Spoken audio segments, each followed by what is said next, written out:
अस्सलामुअलैकुम मिया सोनामी जा भाउ भेणो। अब्दुल लतीफ़ सोनामी मलावी अफ्रीका से अकीदान पाछी हाजिर है ने बा अजो कलाम है पांजा मोहम्मद इकबाल खानानी हैदराबाद पाकिस्तान से ओ लिखी ने मोकली आइन। उनकी फरमाइश है कि सोनामी ई बोली ने सुनाई तो पेशे खिदमत है। मेमण इतरे वडे पेजो, मेमण इतरे वडे पेजो, मेमण नंढे पेजो थी ज न सघनो।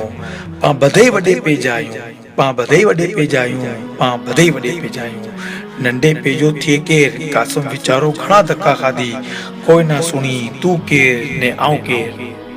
जडे पा लागड़ी नी देखाड़ूं तो पांजे वटे अचनो के, जडे पा लागड़ी नी देखाड़ूं तो पांजे वटे अचनो के।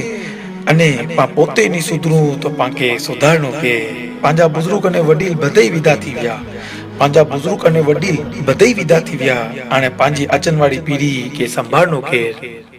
इन्हीअ जा बतारेला उसूल पां भुलाए उजियास है पांजे वडीले जा, इन्हीअ जा बतारेला उसूल पां भुलाए उजियास। हाणे पाके ई बधई याद ॾेराइणो केर। दिल कर वड्डो ना कर कोई फड्डो, मगज भी रख थदो। दिल कर वड्डो ना कर कोई फड्डो, मगज भी रख थदो। जुब तोछड़ी रखने तो तुझे घर जी सीढ़ी चढ़नो केर। मेमण भाजी कदर कर, मेमण भाजी कदर कर, टक टाणे दिल से मदद कर। तुझ नी दिए मान तो इनजी इज्जत करनो केर। दुख जा अचना हेला, दुख जा अचना हेला, हराम कम ना कर गेला।